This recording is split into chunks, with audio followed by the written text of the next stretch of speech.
mulai dari yang pertama, di Bapak dan Ibu, ini menarik sebenarnya terkait tentang program rencana tenaga kerja mikro yang memang ini menjadi program rutin di Kementerian Ketenagakerjaan.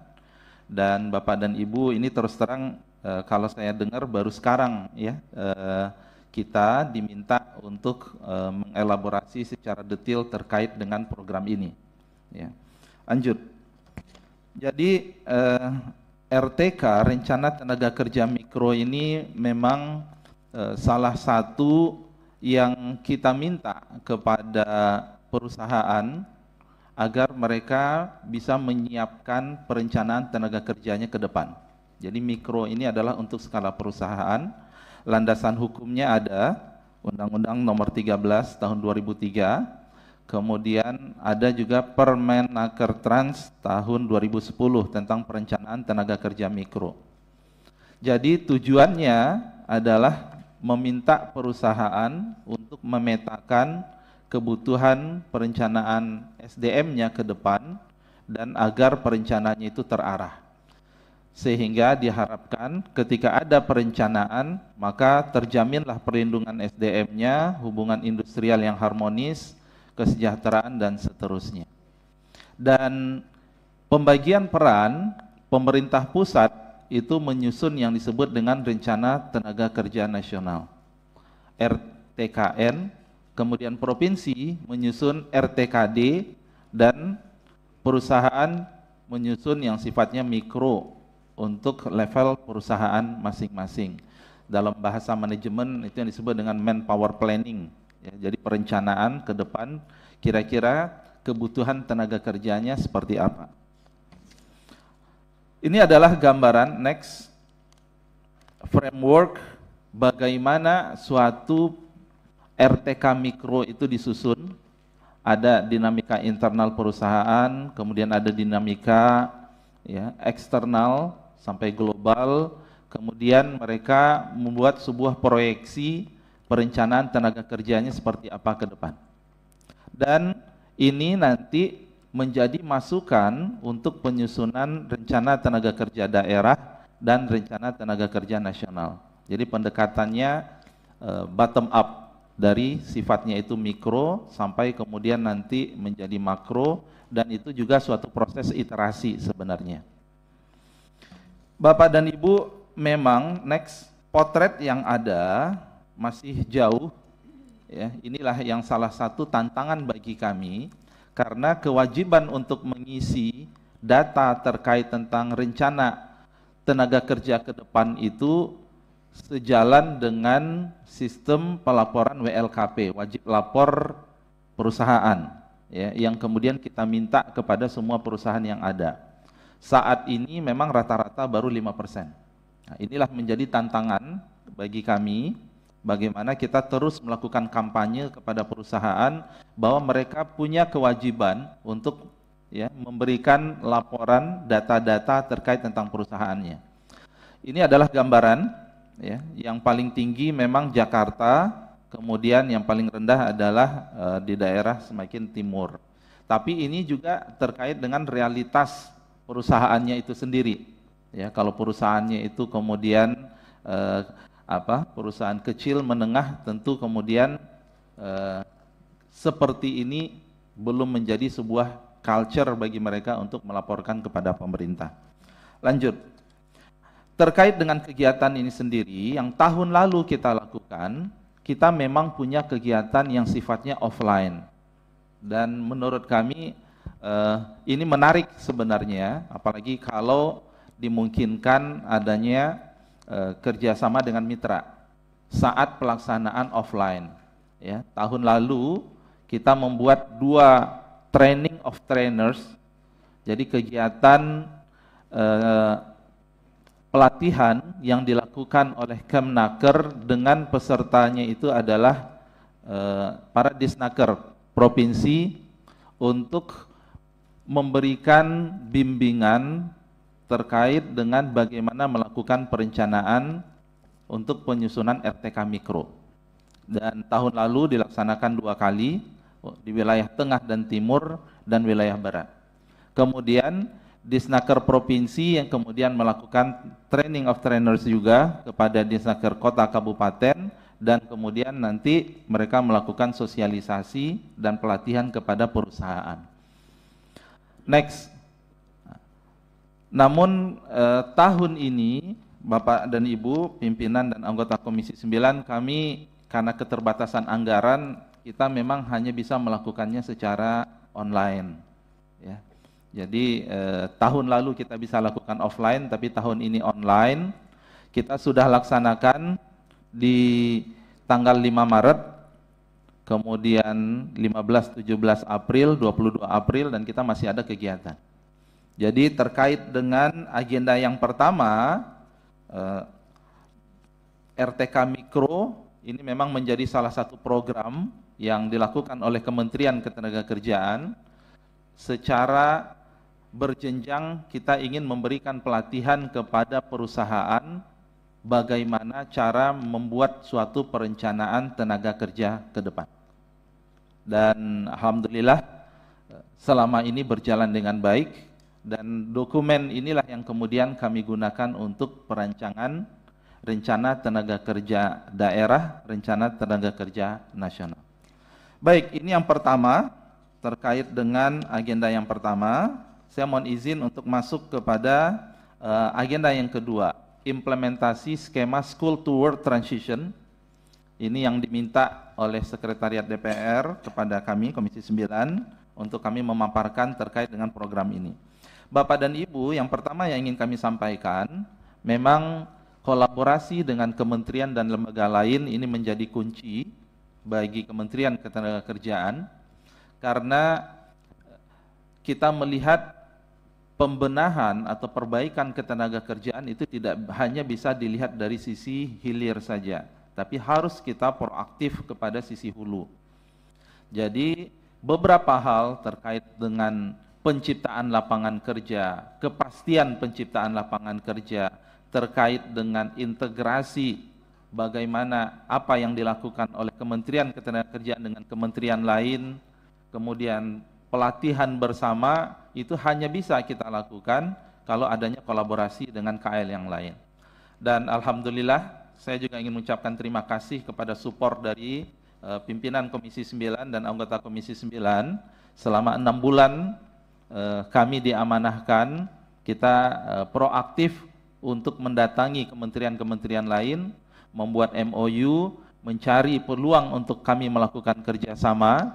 Ini contoh dengan BUMN terkait dengan produktivitas, Dikdasmen terkait dengan integrasi kurikulum SMK dengan BLK, UMKM kita ada pelatihan bersama, kemudian KKP kita mencoba mengeksplor penciptaan lapangan kerja di Kementerian Kelautan seperti apa, hal yang sama dengan Kementerian Kehutanan, Kementerian Pertanian, kemudian P2MI lebih kepada pemanfaatan fasilitas kami, karena ini adalah program pemerintah bersama, Komdigi terkait dengan pelatihan digital talent, Badan Gizi Nasional terkait juga tentang penciptaan lapangan kerja baru, termasuk juga kami menjalin kerjasama dengan luar negeri untuk peluang pengiriman tenaga magang yang sifatnya itu adalah skill worker.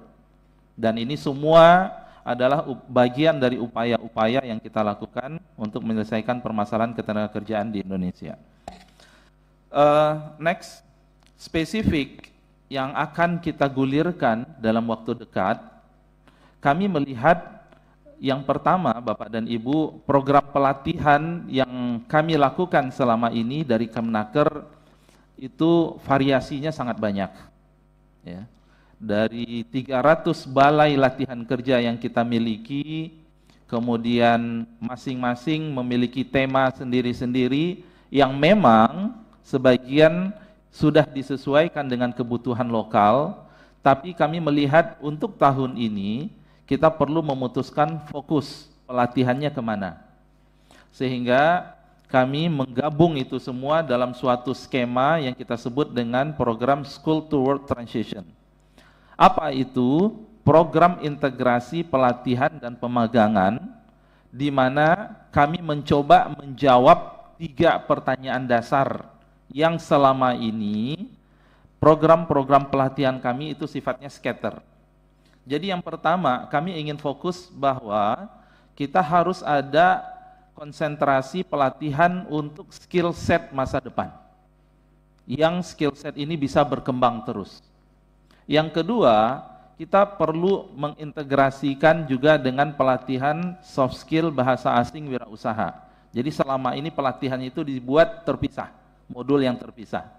Dan kita juga ingin bahwa pelatihan kita itu mengatasi mislink, mismatch dengan kebutuhan industri.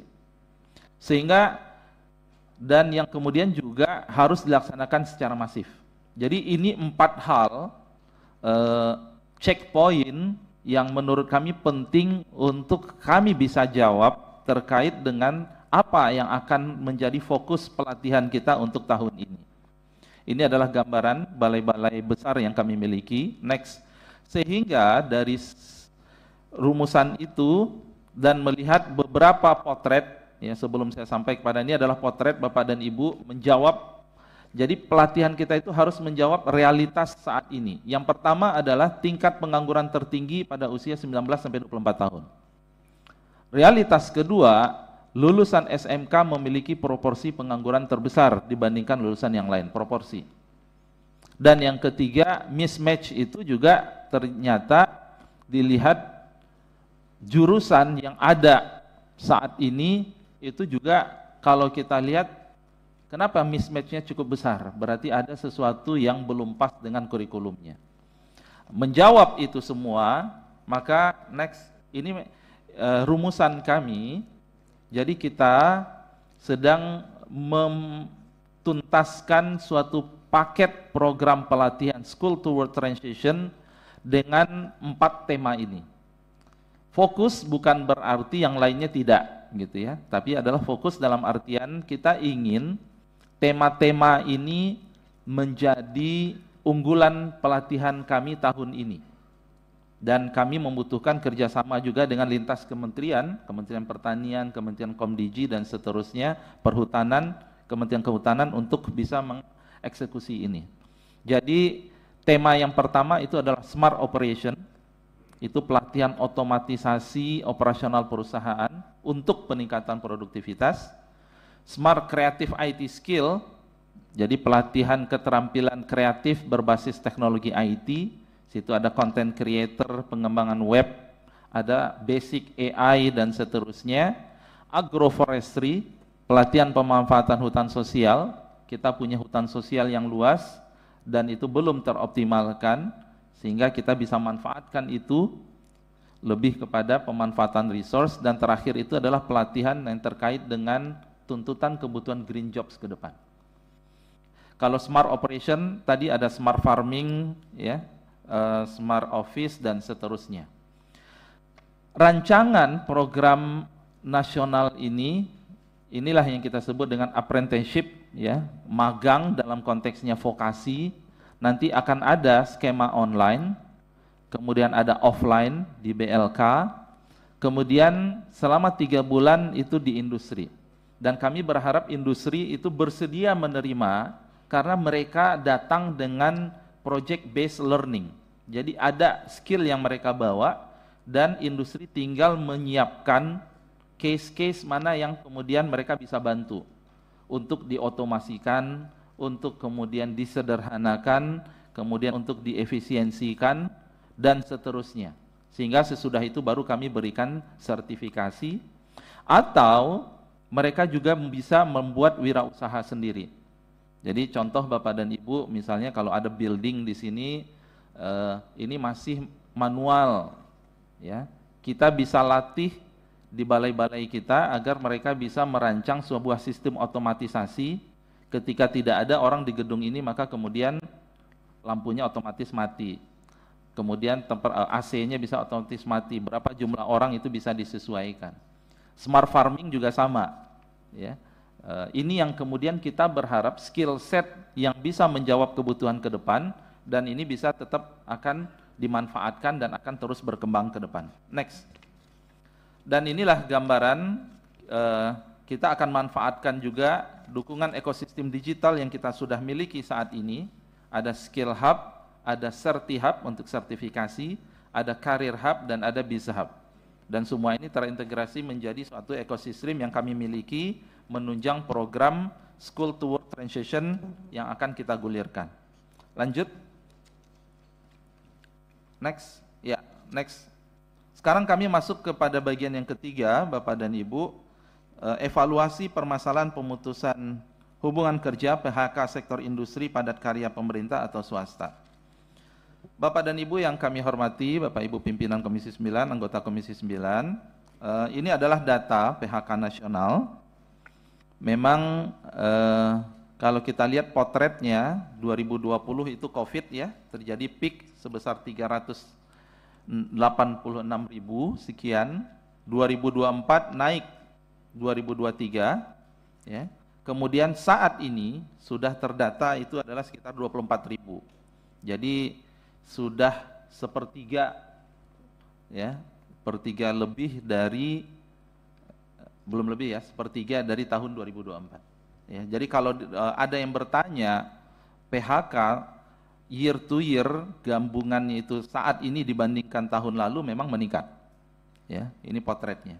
Dan 3 provinsi terbanyak PHK, Jawa Tengah, Jakarta, Riau, dan 3 sektor terbanyak itu adalah industri pengolahan, perdagangan besar dan eceran, dan aktivitas jasa lainnya.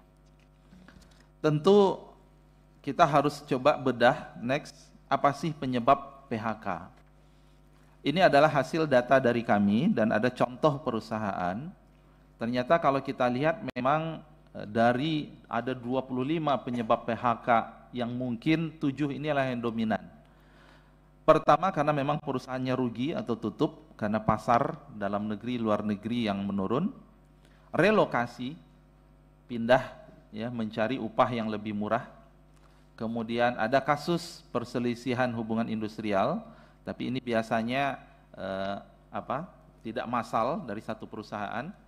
Kemudian tindakan balasan pengusaha akibat mogok kerja, jadi ini hubungan industrial juga. Ada untuk efisiensi, perusahaannya tetap survive, tapi dia kemudian mengurangi jumlah orang. Kemudian ada yang ya melakukan transformasi, perubahan bisnis dan seterusnya. Kemudian yang terakhir itu adalah pilot, karena beban terkait dengan kewajiban kepada kreditur dan seterusnya. Jadi penyebab PHK juga beragam, sehingga ketika kita ditanya mitigasinya seperti apa, tentu kita juga harus melihat case by case-nya seperti apa. Lanjut.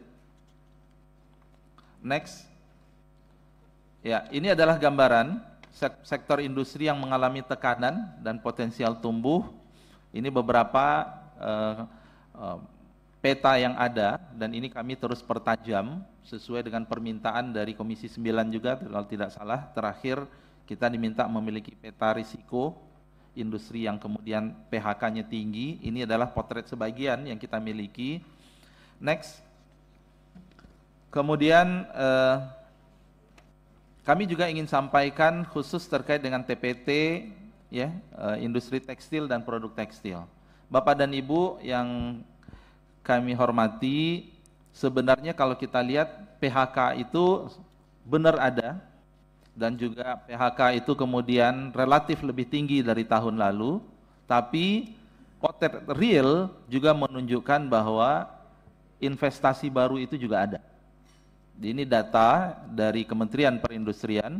Kalau kita lihat terkait dengan survei dari Sakernas juga, jumlah tenaga kerja sektor industri pakaian jadi malah terjadi peningkatan. Ya, Agustus 2024 dibandingkan dengan Agustus 2023. Tapi ini memang potret 6 bulan yang lalu ya. Kemudian jumlah tenaga kerja pada sektor industri tekstil itu relatif lebih stabil. Jadi ini adalah gambaran yang lebih real bagaimana ada PHK dan kemudian ada pertumbuhan industri juga. Kalau kita lihat yang di kiri, investasi PMA, investasi PMDN dan seterusnya, memang ada peningkatan dan ada penurunan, menunjukkan sebuah dinamika, sehingga yang memang yang ditunggu dari pemerintah adalah antisipasi dan mitigasinya seperti apa. Next. Yang pertama, terkait dengan langkah antisipasi dari pemerintah, ada beberapa poin yang kemudian itu langsung di bawah koordinasi Menko Perekonomian, itu terkait dengan kebijakan fiskal dan insentif pajak, stimulus ekonomi, dukungan restrukturisasi utang, proteksi industri dalam negeri, diversifikasi pasar dan ekspor, dan digitalisasi dan inovasi. Saya mohon izin tidak berpanjang lebar di sini, dan kemudian juga spesifik next untuk industri padat karya, ini kami juga ikut dalam rumusan di Kemenko bahwa ada fasilitas tax allowance, ada pembiayaan kredit investasi, ada insentif PPH pasal 21 dan bantuan iuran jaminan kecelakaan kerja di BPJS. Ini kita rumuskan di awal tahun 2025 dan alhamdulillah itu sudah jadi kebijakan, sebuah upaya kita untuk melindungi industri padat karya. Walaupun tentu kita melihat ini harus terus kita review dan harus terus kita sempurnakan. Dan terakhir, next, spesifik di bidang ketenagakerjaan, ini adalah upaya kami. Yang pertama, preventif, kita sedang membuat peta risiko PHK. Dan kita mulai sesuai dengan arahan dari Komisi 9 waktu rapat kami terakhir, kita mulai dari sektor industri, dan nanti kita akan mengerucut kepada entitasnya itu adalah perusahaan. Dan kita akan libatkan dinas-dinas ya untuk keluar dengan early warning system sektor atau perusahaan yang kemungkinan besar PHK. Dan saya ingin laporkan juga good news, perkembangan dalam 1 bulan terakhir, teman-teman dari Kementerian Keuangan juga siap mensupport data terkait dengan pajak ya PPh 21, sehingga dari situ kita juga bisa melakukan estimasi apakah sudah terjadi pengurangan jumlah tenaga kerja atau belum, trennya seperti apa dari suatu perusahaan, sehingga kita bisa lakukan itu untuk mitigasi, melihat kemungkinan terburuk selanjutnya seperti apa. Itulah yang nomor 2, sinkronisasi data bulanan. Jadi ini adalah inisiatif baru dan kami mohon dukungan dan support dari Komisi 9. Dalam tim itu ada Kementerian Ketenagakerjaan, Kementerian Keuangan, BPS, dan Bank Indonesia. Kita ingin ada data bulanan terkait dengan ketenagakerjaan. Jadi data bulanan itu tidak hanya inflasi atau indikator-indikator makro, tapi kita juga ingin ada indikator-indikator tenaga kerjaan. Berapa jumlah tenaga kerja per bulan meningkatnya atau berkurangnya, basis datanya itu adalah integrasi tadi dari lintas KL. Kemudian penguatan koordinasi dengan dinas, ya ini kita sedang rencanakan untuk melakukan rakor pada bulan ini. Kemudian peningkatan kualitas mediator hubungan industrial, kemudian penguatan tugas dan fungsi pengawas ketenagakerjaan. Ini upaya preventif yang sedang kami lakukan, termasuk juga yang sudah kita siapkan di awal tahun, itu adalah alhamdulillah PP nomor 6 tahun 2025. Bagaimana dengan PP nomor 6 ini menyempurnakan benefit manfaat dari JKP yang awalnya itu hanya 45% dari upah 3 bulan pertama ketika seseorang itu di PHK, sekarang 60% dari upah selama 6 bulan. Jadi kalau seseorang itu dia ya anggota BPJS Naker, dia di PHK selama 6 bulan, mereka mendapatkan uang tunai 60% selama 6 bulan. Dan ya, manfaat pelatihan kerja yang awalnya itu hanya sebesar 1 juta kemudian menjadi 2,4 juta. Dan balai-balai latihan kerja kami itu terbuka sekarang ya. Jadi mereka ingin upskilling, reskilling terkait dengan apa, menu-menunya ada dan kita akan salurkan mereka untuk mendapatkan pelatihan ya, apakah itu offline ataupun online tentu bisa. Kemudian kami terus berusaha untuk memperbaiki informasi terkait tentang lowongan pekerjaan. Kalau secara online kami memiliki Siap Kerja dan secara offline kita memiliki Job Fair yang juga kita bekerja sama dengan dinas, dan terakhir layanan kewirausahaan. Itu adalah gambaran Bapak dan Ibu upaya, dan sekarang mungkin Bapak dan Ibu juga sudah mendengar di bawah koordinasi Menko Perekonomian dan Mensesnek sedang disiapkan terkait dengan Satgas PHK. Dan kita berharap Satgas PHK ini lebih luas juga, tidak hanya bicara PHK tapi juga sampai menarik ke hulu, itu adalah terkait dengan penciptaan lapangan kerja. Lanjut, dan terakhir saya mohon izin untuk masuk ke agenda yang keempat terkait dengan program dan anggaran yang bersumber PHLN di Kemnaker. Jadi Bapak dan Ibu, mengapa agenda ini kami usulkan? Jadi kami mohon maaf karena ada suatu dinamika yang baru ya, bahwa untuk PHLN ternyata itu harus mendapatkan persetujuan. Ini adalah Undang-Undang 62 2004 tentang APBN tahun 2025, bahwa harus mendapatkan persetujuan dari alat kelengkapan DPR. Yang awalnya kami sudah siapkan sebagai rumah atau cangkangnya ya. Dan kemudian untuk itu top up-nya, untuk penambahannya sesuai dengan undang-undang, maka kami membutuhkan persetujuan dari Komisi 9. Kami sudah di anggaran kita yang sudah kita sepakati, yang sudah ditetapkan, yang sudah disetujui, itu ada project list draft sebagai cangkang sebesar 2 miliar dan pengembangan Balai Pelatihan Vokasi dan Produktivitas Banyuwangi sebesar 5 miliar. Itu awalnya memang untuk cangkangnya ya, untuk rumahnya dan untuk di top up pada tahun anggaran 2025 ini. Tapi karena tadi harus ada suatu mekanisme persetujuan, maka kesempatan ini kami gunakan untuk memanfaatkan dukungan dan support dari Komisi 9 terkait dengan rencana. Apa yang akan kami lakukan untuk project list draft? Kita akan sampaikan detail. Itu ada butuh tambahan anggaran sebesar 117 miliar dan kemudian BPPP Banyuwangi sebesar 17 miliar. Saya mohon izin untuk menyampaikan yang pertama, project list draft. Jadi project list draft ini mulai dari tahun 2024 gitu ya, hingga tahun 2027 itu dengan nilai sebesar 2,2 T. Proyek ini dilatar belakangi kebutuhan sistem informasi pasar kerja. Jadi memang kalau kita lihat best practice dari luar negeri, Kementerian Ketenagakerjaan itu membutuhkan suatu platform labor market information system yang kuat. Jadi tidak ada lagi calo pungli terkait dengan penempatan kerja dan seterusnya. Jadi setiap orang bisa dengan mudah mencari info lowongan pekerjaan dalam sebuah platform, dan itu kita masih belum sampai ke sana. Kita harus terus memperbaiki, dan disinilah kemudian project list draft itu menjadi rasional latar belakang, dan ini adalah pinjaman dari World Bank. Jadi project ini latar belakangnya itu adalah ada terkait dengan Perpres, kemudian dan seterusnya, dan outputnya adalah sistem informasi pasar kerja yang handal, labor market observatory, public employment services, dan pelatihan kerja. Jadi ini termasuk juga untuk renovasi beberapa balai latihan kerja yang ada di Kemnaker. Next, komponen A, pengembangan sistem informasi pasar kerja yang handal, ini outputnya. Komponen B, pemanfaatan informasi pasar kerja. Komponen C, penguatan kapasitas kelembagaan. Ya, jadi akan ada juga penguatan kelembagaan, mulai dari pendirian project management unit dan seterusnya.